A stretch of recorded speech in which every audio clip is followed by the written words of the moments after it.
The controversy surrounding Joe Biden's pardons, did he even know about them or not? Where does the investigation go from here? Congressman Brandon Gil breaks it down in under 60 seconds. So right now we are in the fact-finding phase of this investigation, and we are getting more and more damning information every single day. You know, the amazing thing about the deposition with the doctor is that not only did he claim the fifth, but he claimed the fifth on questions like, did anybody direct you to lie about Joe Biden's health publicly? He claimed the fifth on that. To me, that should be a very straightforward question. That just raises more questions that I think we need to ask of what was actually going on behind the scenes. We have many more depositions coming with multiple different members of Joe Biden's staff, because this appears to be, and the more information we get confirms this, one of the biggest cover-ups in modern political history. All right, guys, good Tuesday to you. A lot to unpack today. A lot. Okay, so first, the Supreme Court ruled that Trump can keep firing people with respect to the Department of Education. That's big news for him. They're going to plow forward. Linda McMahon on the show a few weeks ago talking about how they're going to dismantle this, send it back to the states, give out key parts to other agencies, and continue with massive layoffs. That's another big win for the Supreme Court, not getting a ton of attention. And then Trump yesterday in the Oval Office floating this new way. Frankly, I believe the America First way of funding Ukraine. How is it? Well, one, we're going to have U.S. defense contractors manufacture munitions and weapons. NATO will then buy them at a profit to the U.S. companies and then give them to Ukraine. To me, that's America First. We make money. Europe does its job, lives up to its obligation, funds concerns that it has in its backyard, and our companies in the U.S. benefit for this. This, to me, is the new way, the Trump way, and the same thing that happened with Iran, frankly. Also in the mix today, the Senate is beginning, it should be beginning, the rescissions package that the House already passed. I think it's $9 billion. Okay, well, that's about $100 billion over 10 years. That's starting to be some real money. Big on the agenda, foreign policy cuts, and then NPR and PBS. But no kidding, it can all pass with Republicans. It's Republicans in the Senate that are holding this up right now. This is unbelievable. And they had lunch today with Russ Vought, who tried to walk them through this. It is unbelievable to see Republicans fight for funding for NPR and PBS. Regardless of the thing, I'm going to talk to Congressman Brandon Gil from Texas about this in just a bit, because he has been at the forefront of this. Plus, they are leading the charge at the Oversight Committee on the Joe Biden investigation about pardons, Dr. O'Connor, who pleaded the fifth. So much to get to with Brandon Gil. Unbelievable. And then I'm going to talk to Emily Jasinski. And Emily has been at the forefront talking to all sorts of people in the last couple days. She talked to Benny Johnson last night on her show about where the Jeffrey Epstein issue goes for the MAGA movement and how important is this for MAGA? What's the way forward? How do we get the information out? And by the way, brand new information on the heels of our discussion with Alan Dershowitz. He made some additional comments last night that I'm going to play for you. It's unbelievable. Tomorrow on the show, by the way, John Catsimatidis. Now, if you haven't heard of him, he's run for office in New York City before. He is a billionaire, owns a ton of restaurants. He is trying to get people to coalesce around an alternative to Mandami in New York. And obviously, Mandami wants to privatize supermarkets, of which John Catsimatidis owns a ton of. So we're going to talk to him later this week. And then a big segment on polling and where we are next week. On Friday. And then an obviously amazing panel for you on Thursday. So big week ahead. Before I get to Congressman Gil and then Emily Jashinsky. All right, from Congress to the schools around America, you guys know this. There is a culture war going on. And for the moms watching, I want to speak directly to you guys right now. I don't have to tell you about this. You're living it. You see it with your kids every day. But I want to make sure that you're aware of an organization that is fighting for you, fighting for us.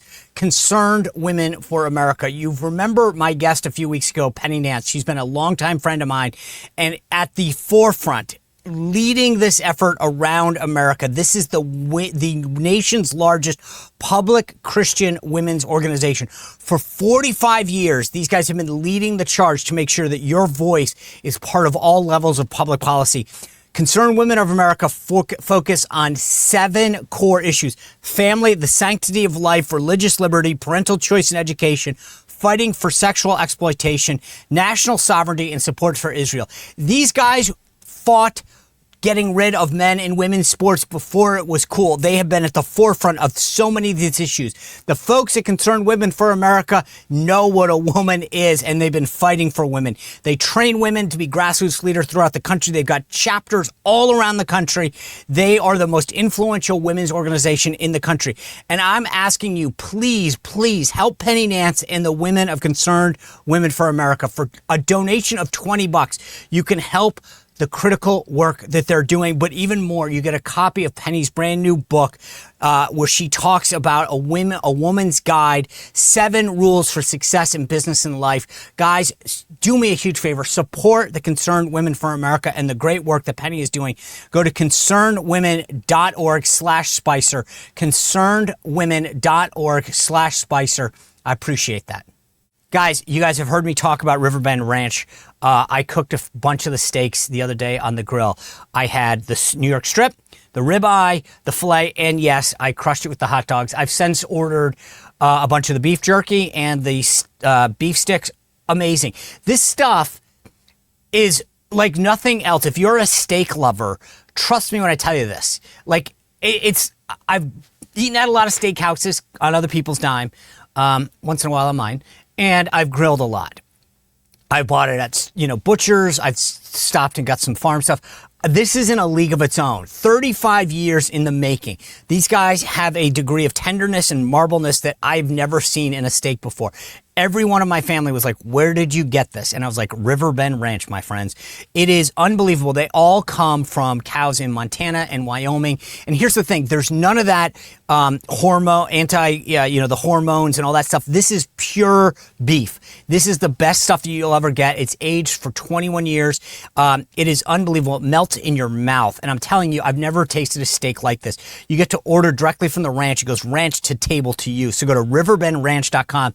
Use promo code Sean to get $20 off your first order. Riverbendranch.com, code Sean. Be prepared. You're going to love this and thank me for it. All right, without further ado, I want to bring in the Congressman from Texas, Brandon Gil. Congressman, good to see you. Thanks for joining us today. Thanks for having me. Before I get into all the fun stuff today, yesterday, the president made this big announcement about funding and NATO. I got to be honest with you. I keep thinking this is the new America First way. Washington's been told you got to go one way or another, and President Trump shows us there's a third way. And yesterday he said, guess what? We can have American companies make munitions and weapon systems, and then NATO will buy them, which we'll profit off of, and then Ukraine gets the weapons. To me, that is the essence of America First. What do you think about this approach, and how do you think it's going to be received among your colleagues? Well, I think what we've seen under President Trump is a return to a foreign policy rooted in realism and restraint. I think that a lot of Republicans, especially the Republican base, has been burned by a foreign policy that is rooted in starting new wars that we don't see an end to, and we don't see what path to victory looks like, and we don't understand why we're engaged in these conflicts. And what we've seen under President Trump is a much more restrained idea of America's role in the world. That's not isolationism, but that's to say that we are pursuing our interests for our people, and we have specific goals in mind, and we understand what other countries are thinking here. I think that that's what we're seeing. I fully trust the president in how he's approaching Russia right now. Yeah. All right, I want to get on to what's going on Capitol Hill this week. The Senate's got this rescission package. You've been a leader in exposing a lot of the fraud and the waste. You remember the DOGE committee on the House. You remember the budget committee. I can't believe that we are having a discussion about Republicans who may not support cuts to NPR and PBS in this day and age. Yeah, the amazing thing about this is that Republicans have been talking about defunding NPR and PBS for decades now.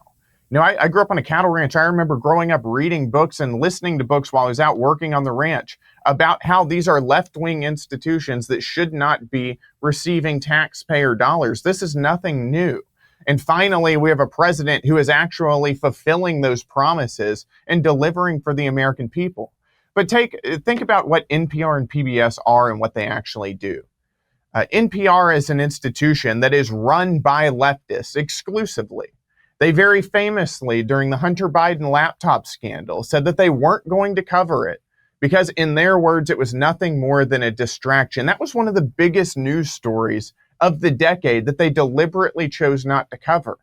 PBS, we see them running cartoons with transgender characters geared towards young children.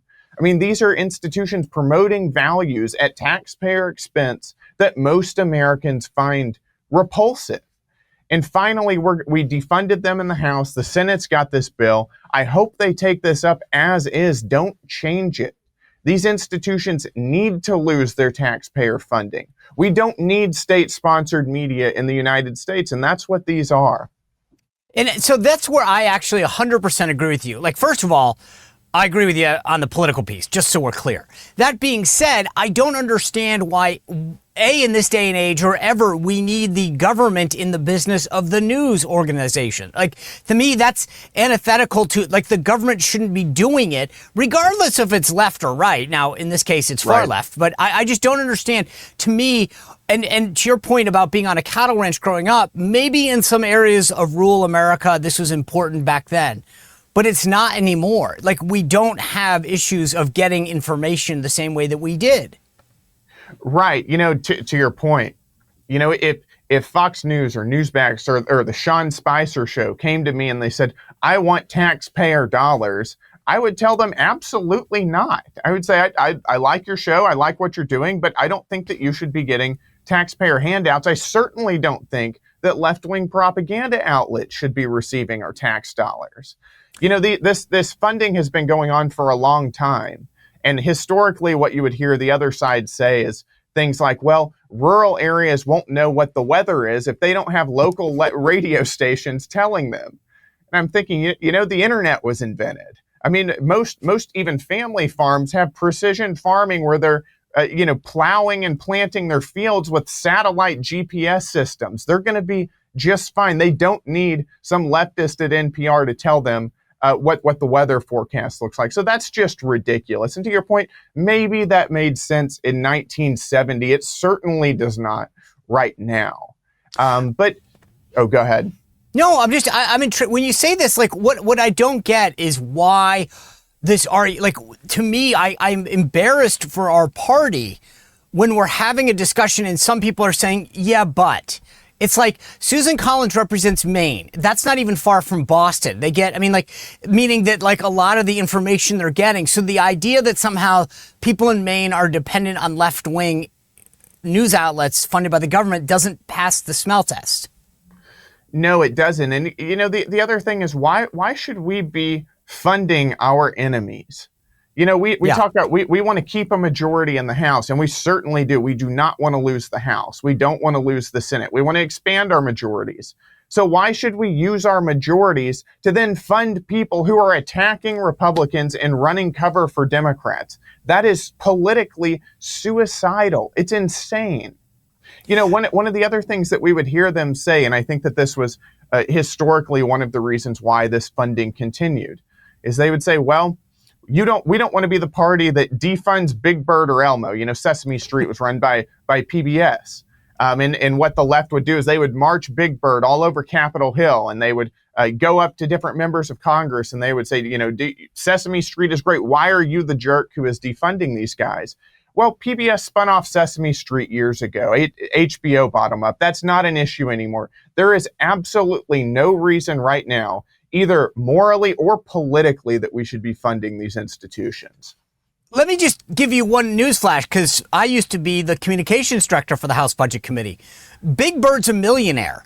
Do you know how much, your point, like they spun this stuff off, all that merch that kids have, Big Bird and Mr. Snuffleupagus and all that, like they make millions of dollars off merch and licensing. These guys, the Children's Television Network are millionaires, and we're then giving them more tax dollars. So let's be honest, like it's an insane proposition. But you speak about the people. Like I want to play for the audience a clip of you talking to the head of NPR at a congressional hearing. I want to play a snippet for folks. Take a look. Do you believe that America is addicted to white supremacy?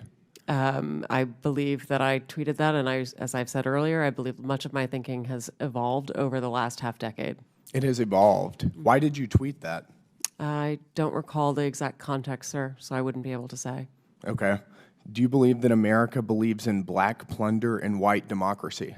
I don't believe that, sir. You tweeted that in reference to a book you were reading at the time, apparently, The Case for Reparations. I don't think I've ever read that book, sir. You tweeted about it. You said you took a day off to fully read The Case for Reparations. You put that on Twitter in January of 2020. Apologies, I don't recall that I did. Okay. I'd no doubt that your tweet there is correct. Okay. But the reason I play this clip, Congressman, is you equally eviscerated the CEO of 23andMe and asked her about pronouns. And she said, I don't know what these pronouns are that apparently 23andMe says if they're not used will create harm to trans people. And the through line that I see when you question these people is this. They want to take this moral stand about what's right and wrong and how we should all behave. But then when Brandon Gil questions them on why they did it, they go, I don't know what that is. I didn't do that, did I? And there's a sense that they do it in a rush to sort of appease the woke left, but they actually don't even know what they said or why they said it. That's right. Take Katherine Maher, for instance, there.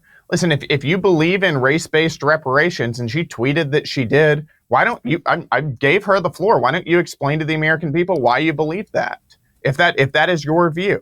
If you believe that, there was another instance where I asked her if white people inherently feel superior to other races, which is what she had essentially tweeted out. If you believe that, why don't you explain to the American people why you believe that? Have the courage of your convictions. But I think the reality is, in her case especially, is that there was a time period from maybe 2014 to 2022 when the left was ascendant, whenever you had people like her who knew that the way to rise up through the ranks in these left-wing institutions was to promote these utterly idiotic beliefs and espouse talking points that normally you only hear in the far left corners of academia. Things about whether it's reparations or the transgender movement or these weird pronouns or whatever it is. And they used that as a way to get ahead. And now I think the American people have seen this stuff and they see how repugnant their views were. And now the left will not stand by them. If you ask them in a black and white way, they know. And I think she might believe some of this stuff, but she knows that she cannot say on record that she believes in race-based reparations because the American people find that disgusting. I would encourage Democrats to have the courage to actually say in a straightforward way what they believe, because right now their entire strategy is to obfuscate everything that they've said over the past 10 years. So you ask this woman about a book that she tweeted about, and she says, I don't recall the book. Now, look, I'm not the most prolific reader, but I read a good number of books, so I can't say I remember every book. But I'll tell you this, if I took a day off of work to actually read a book, I'd remember that, because I don't think I've ever taken a day off of work unless it was like in high school when I didn't really take a day off. I just literally had forgotten to read it all semester and was trying to cram it. But I think that what intrigues me is that when you prep for this stuff, do you ever anticipate that? I literally watch these answers and you're like, well, here's your tweet. This is what you said. And I'm sort of taken back by, do they not think that you have the receipts? And so when you prep for this, what are you anticipating as a response? Are you like, wow, I'm going to get him again, or they can't be this stupid? Well, to be very candid with you, during that hearing, I was really taken aback by her responses. I expected her to either defend or deflect from what she had said. I was shocked that she tried to say on the record that she never said these things. How do you not remember or at least anticipate that the person questioning you is going to go through your public statements? We didn't even have to dig that deep. These are things on Twitter. You can pull it up right now and scroll through her Twitter feed and find these things. And remember, this was a big hearing for NPR and PBS, right? We're looking at defunding them. They get about $535 million every year. So it's a big deal for them to come prepared. And she had an army of lawyers sitting behind her during that hearing who had prepped her extensively. But apparently they neglected to go through some of the things that she had said. Honestly, I was baffled and a little taken aback. Not only that, but like when I testified in front of the Senate Judiciary Committee, and I want to get to this in a second. And my team and I went through each member of the committee and said, okay, Brandon Gil, he's going to pull out your old tweets. Congressman so-and-so, he's going to do this. Congresswoman so-and-so. I mean, obviously it was senators. But to your point, I was like, have you not watched the Brandon Gil movie? This is what he does. He's going to go through your stuff. And I was blown away. But speaking of that, I testified in front of the Senate Judiciary Committee about Biden, his use of the Autopen and the cover-up. You're on the Oversight Committee. Where do, like Dr. O'Connor, Biden's doctor, blew you guys off the other day, claimed the Fifth Amendment, which I was like, dude, what did you do? Because something's not there. Where do we go from here with respect to figuring out what they knew and when they knew it, especially after this week when the New York Times says that his idea of he basically delegated pardons to his chief of staff, Jeff Zients?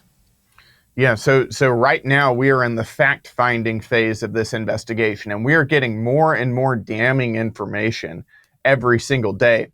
You know, the amazing thing about the deposition with the doctor is that not only did he claim the Fifth, but he claimed the Fifth on questions like, did anybody direct you to lie about Joe Biden's health publicly? He claimed the Fifth on that. To me, that should be a very straightforward question. That just raises more questions that I think we need to ask of what was actually going on behind the scenes. We have many more depositions coming with multiple different members of Joe Biden's staff, because this appears to be, and the more information we get confirms this, one of the biggest cover-ups in modern political history. I mean, they deliberately lied about the mental state of the president of the United States. That is egregious. And, you know, the other thing we're learning, and we learned a lot from that New York Times expose where Biden gave an interview to them, is that not only did he not know who was being pardoned, what he did is he would give here's criteria for who could be on this pardon list. Well, that pardon list was then taken by his staff, and he would approve it, but then they would change who was on the list and approve it with the Autopen without telling the president. So not only were these people not individually vetted by the president, but even the people who were on the list based on his own criteria were changed without him knowing it. And, you know, he did. What they're saying now is that there were too many pardons. There's no way he could have signed all of these because he pardoned thousands of people. There were only 25 pardon orders because some of these were done en masse, sort of a big group of people with one signature. I can sign 25 documents in less than 90 seconds. I think most able, mentally capable people can do that as well. But you know, the amazing thing is, of those 25, there was one pardon that he signed with his hand. And you know who that was? That was Hunter Biden. So there's so many rats in this investigation. We're going to keep digging up as much as we can because I think that we're really just scratching the surface. I agree. By the way, the signature is less important to me than the intent. He didn't know who was getting them, and he says that in the interview with the New York Times. One last thing I'll say to you before you leave. I think Karine Jean-Pierre said that he ran circles around here. That's a fact. She's not a doctor. I think you call her in and say, what did you base that judgment on? Because then you can get at the doctor through her, because she has to have come up with some basis to say it. That's my suggestion to you guys. Congressman, I appreciate you being here. I know your time is valuable, and keep going. Hey, Sean, thanks for having me. You bet, man. What a conversation. I'm so excited about where that investigation goes. Emily Jasinski is next. She is obviously at the forefront of following this Jeffrey Epstein issue and how it affects the MAGA movement. All right, without further ado, I want to bring in Emily Jasinski and break down where we are with the Epstein issue. Hey, Emily, good to see you. Congrats on your new show. Thanks. I really appreciate that. Thank you for having me. Yeah, well, excited to talk. I mean, you've been out front on this Epstein issue. God, it's funny because I have been amazed at how this has been handled, how the reaction to it has gone. Another piece kind of dropped last night. I'll be interested to see how much attention gets to it. But Alan Dershowitz was on my show a few months ago, and we put a clip out recently that he talks about this list and all this stuff. Then he goes on Chris Cuomo last night on News Nation. Here's what he had to say to Chris, and I want to get you to react on the flip side. Is the government hiding a client list or anything that the Trump administration could release tonight? No, there is no client list. There never has been a client list. A client list suggests that Jeffrey Epstein made a list of people to whom he trafficked women. What there is a redacted FBI affidavit from accusers. There are several of them. From accusers that accuse that accuse various people of having improper sex, and that has been redacted. The names of the people accused have been blacked out. Now, of course, because I was the lawyer and I did only investigations, I know who all these people are. I could figure out, based on everything that I saw, who Mr. X is, Mr. Y is, and Mr. Z. I can tell you right now, none of them are public figures who are currently in office. Some of them were previously in office. Some of them are dead. But there is no client list. And the redactions could be undone if you go to court. So many of the things that are being suppressed by two judges in Manhattan. And they're doing it largely to protect the alleged accusers who are, in the view of the judges, victims, even though we don't know what their actual status is. But the judges have issued orders, which is why I can't disclose things I'd love to disclose, saying that you can't disclose this information. But Pam Bondi and the Justice Department and Donald Trump are not responsible for that. I don't know of any information that they could disclose that they haven't disclosed. Now, maybe there is some, but I'm simply not aware of it. And so I think it's important to place the blame where the blame deserves to be placed. Emily, do you buy that? I don't buy the Justice Department has no further information to disclose, because actually in the memo that Pam Bondi issued to sort of say that they were moving on from the case and say that no further disclosure would be warranted, they mention, in fact, that there are thousands and thousands of video files and the like, which their argument was would re-traumatize victims, understandably not something that anybody wants to be involved with, but that also, it's just not necessary for the public to see these sorts of things. Pam Bondi herself said that she would release additional videos showing that 1 minute missing from the raw video file that was uploaded last week. Happened every single night. We still haven't seen that. So I don't think it's true that the FBI simply has no more information to declassify. There are plenty of redactions that have been on declassified documents that the FBI could get rid of, that would probably go a long ways towards transparency. I do think Dershowitz is correct. There is no client list. There's no specific piece of paper or document that functions as a list of clients of Jeffrey Epstein for trafficking purposes. I think that's probably accurate. But one of the big questions here is now what was eliminated by investigators before the Trump administration came in and what wasn't. What do they have access to? What don't they have access to? We need to know. And I just don't think people feel satisfied with the information they're getting, even about that. So yesterday, Lara Trump was on Benny Johnson's show. She seemed to indicate that there should be or could be more coming or without. That Benny Johnson was with you last night. What do you know about where the next step might be? Yeah, Benny was at the Turning Point Action Summit over the weekend talking to people. He told me yesterday he had been on the phone with federal law enforcement sources all day. Obviously, he had talked to Lara Trump.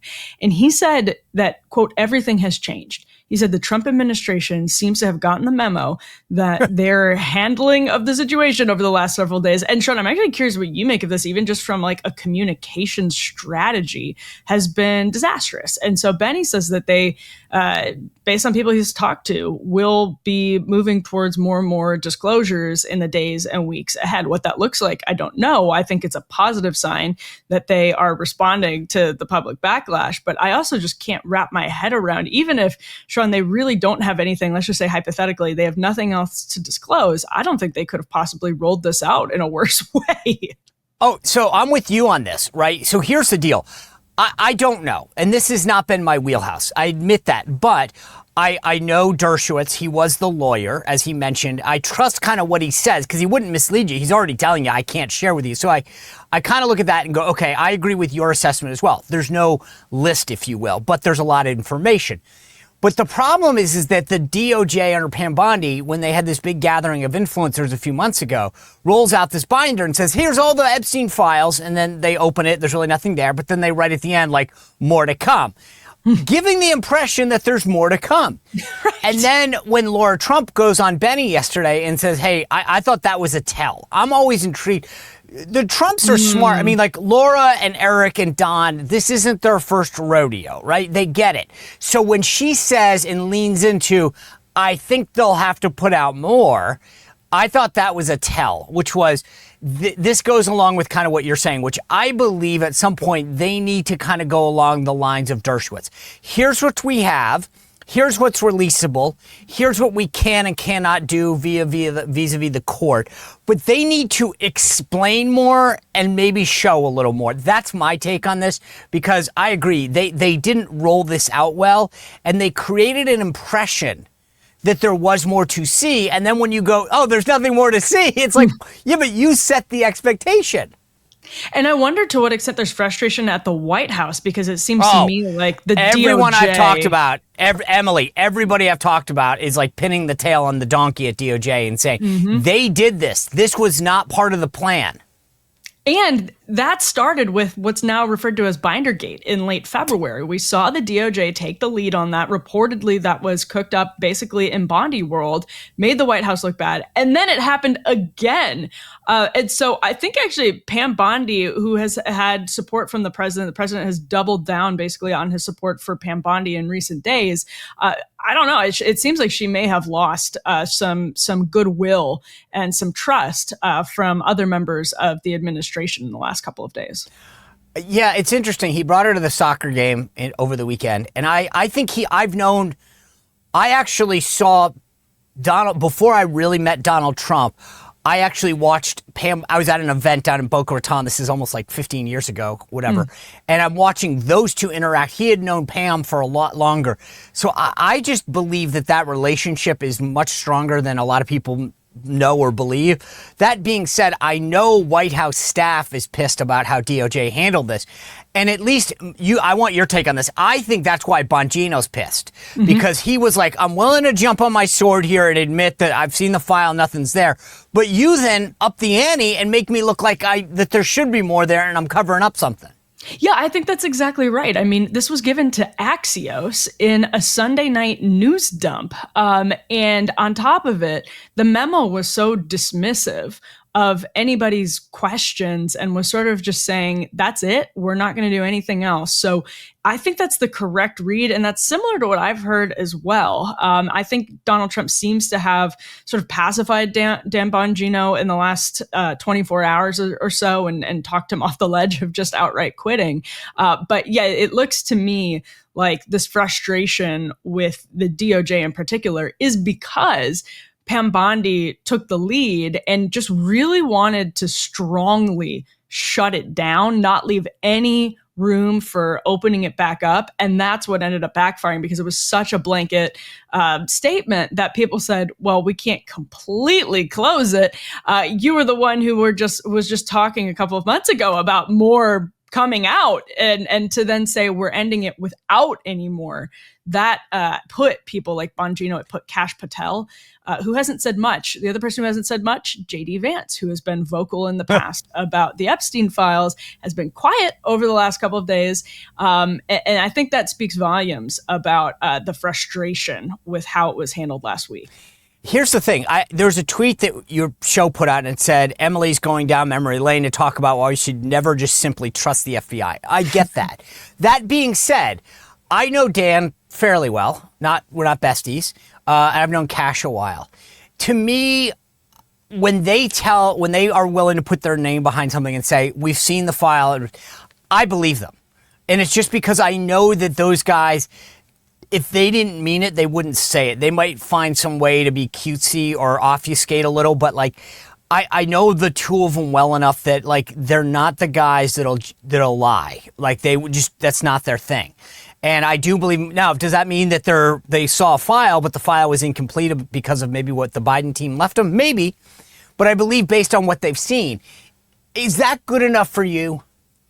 It's not good enough for me, and I don't know that it's good enough for either of them. And that's what I'm curious about actually going forward is what information they have been given. Now, Kash Patel as FBI director, I imagine, has had access to a significant amount of information. But to your point, what they probably want to do, and I would imagine just again from a pure political strategy perspective, would have advised Pam Bondi to do, had she not already put them in the situation they're in, is to show more of the work. Say, these are the files that we have in front of us. Here are the files that were there before the Biden administration, or some way to track what has existed, what hasn't existed, because this is a story that has sown so much distrust in government that even people who are, as MAGA gets, like Benny Johnson, for example, are skeptical of the official narrative and are not just willing to trust, because the story is so dark and so tragic that people are really going to need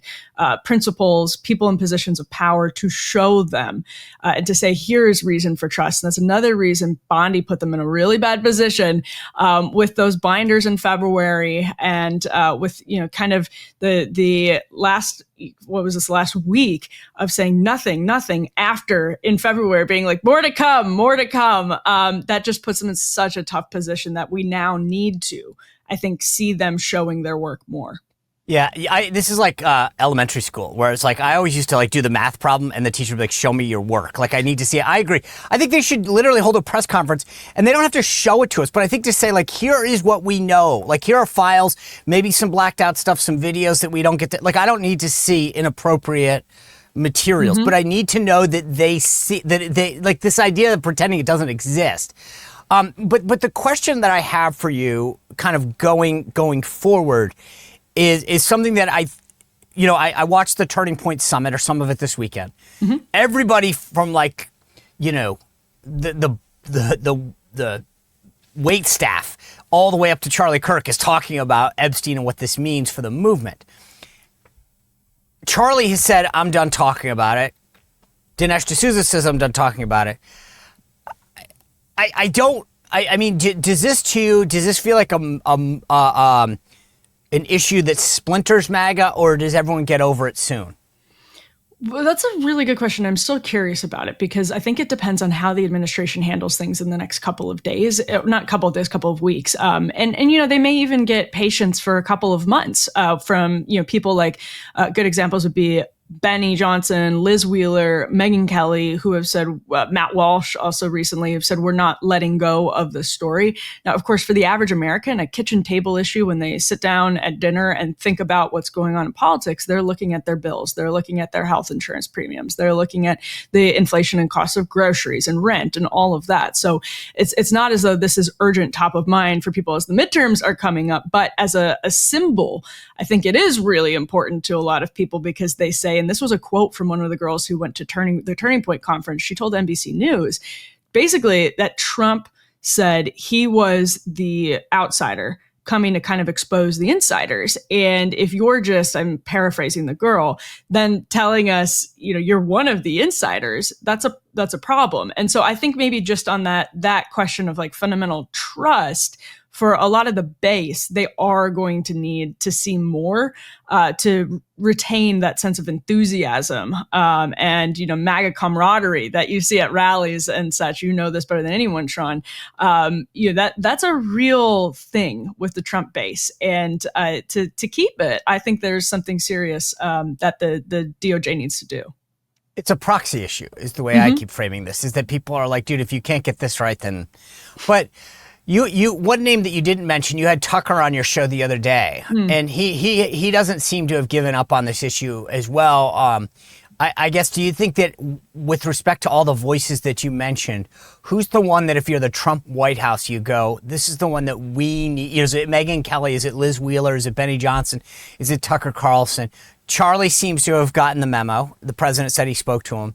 But if you were one of the top comms folks at the White House right now, Stephen Chung, Taylor Budowich, Caroline Leavitt, who do you think you need the president to call and say, hey, you need to talk this person off the ledge? This is going to sound very biased because obviously my show's with the MK network, but I would probably be particularly concerned about Megyn Kelly, given that Megyn has a legal background that has brought a lot of depth to her coverage. She had a debate with Ben Shapiro yesterday, both legal minds. And I think, the questions that Megyn is asking are putting those questions in the minds of a lot of Trump supporters, and just from the legal background that are very, very significant. And so that's how I would be concerned about. I would probably also, to be honest, be concerned about two other people, and that would be Don Jr. and J.D. Vance, who I just have a hard time believing have been totally disabused of the notion that there's anything, more nefarious happening behind the scenes. Not that they're going to sort of go out and talk about it, but that they're probably still going to want to pressure Pam Bondi and the DOJ internally for extra information. Yeah, that's a good, although you're right. I mean, Don and JD are the least of folks that are going to say anything bad. I want to turn your attention to something else that I know that you've talked about. The Democratic nominee for mayor in New York, Mandami. I'm curious. I mean, look, I think every day that goes by, he becomes closer to becoming mayor. Now, Cuomo jumps in and sort of is challenging everyone else. You all should coalesce around. I mean, he's basically leaving it up to, we all should coalesce who's ever number 2 on September 1st because he thinks that that's him. I don't think that's going to happen. Okay. I do think that right now it's in the mid 80s and growing that Mandami is going to be the mayor. That being said, A, what does it say about the state of the Democratic Party? And B, what should people on the right do? Because I see some people going at him as a person, trying to make, his background versus his policy. So one, what do you think it says about where the left is? Is it just a one-off? And then two, how do we on the right handle him? Yeah, and taking the second question first, because this is, I think, actually a really exciting question for people on the right. One of the reasons Mamdani was able to beat a very lazy Cuomo campaign is because the Cuomo campaign was kind of relying on smears, was relying on these reflexive, like, he's that crazy socialist, and I'm Andrew Cuomo, I'm the establishment. I think there's a real opportunity for the right to look at, why did Donald Trump capture the support of young men? Why did he capture the support of Gen Z and millennials in ways that Republicans never thought possible? Well, to some extent, it's because he hammered the question of affordability over and over again. He spoke to the misery of what it's been like for people who grew up, let's say, in the shadow of the Great Recession or during COVID. I mean, you talk to young people and you realize what a weight that is on their shoulders. And Mamdani did too. So Republicans now have an opportunity, I think, to come up with good conservative answers to the rent crisis, the affordability crisis. And that's an opportunity for the right. The Democrats. But don't you think, but you're pulling a great thread here. And I feel like there's something that I always say, like, it's the tactic too. Donald Trump met people where they were at, and he said things that they thought, but they would never say. Mandami, when you watch his videos, I don't like anything that he actually stands for. But that guy got retail politics and in the modern age. And I think I was fascinated when you were just saying that. Don't you think that some of it is tactical as well? Oh my gosh, totally. I think that's totally true. I mean, I interviewed Mamdani with one of my co-hosts in November, and it was right after the 2024 election. And he had actually just been out in, I think it was the Queens and the Bronx, talking to people who had voted for Trump. And he was making his pitch to them. And he was like, the only thing that they want to know about is affordability. They just their groceries are too high. So he was out there busting his butt, talking to people, retail politics. He's likable. He got the social media strategy. So it's not as though it's like going to be really easy for anybody to take him down. But at the same time, Cuomo and Eric Adams, it's sort of too bad that there's not like a Republican foil for Mamdani, who's, I mean, courteously, while he's out there, he's busting his butt too. But it would be interesting if there was like a strong conservative foil to Mamdani in this race, who actually was like, well, we don't need 5 city-run grocery stores. We need to do X, Y, and Z to reduce the cost. And as mayor, I'm going to do that. So I think nationally, that's a huge opportunity for Republicans. Democrats are, if their options are Eric Adams and Andrew Cuomo in New York City, arguably the most powerful city in the entire world, and they're doubling down on that instead of saying, well, maybe this Zohran guy did something right, which they are. Now you have billionaires lining up to support Cuomo and Adams.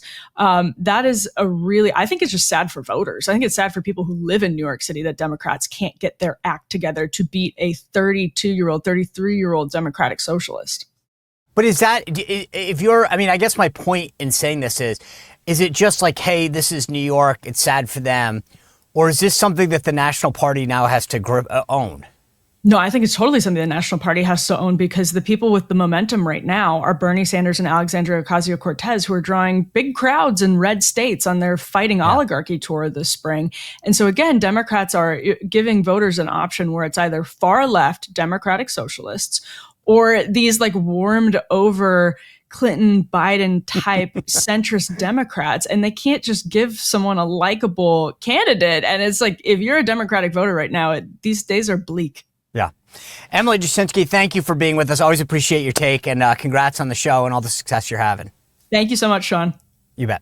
Thanks, guys, for watching another great show. Thanks for being here, especially at the premiere. Always feel free to go to SeanSpicer.com to get my latest newsletter. It's all for free. You can always sign up to be a VIP member. Appreciate that. Or give one as a gift. You never know. It's always a great gift. Thanks for being with us. We got a great week ahead. See you tomorrow on the Sean Spicer Show.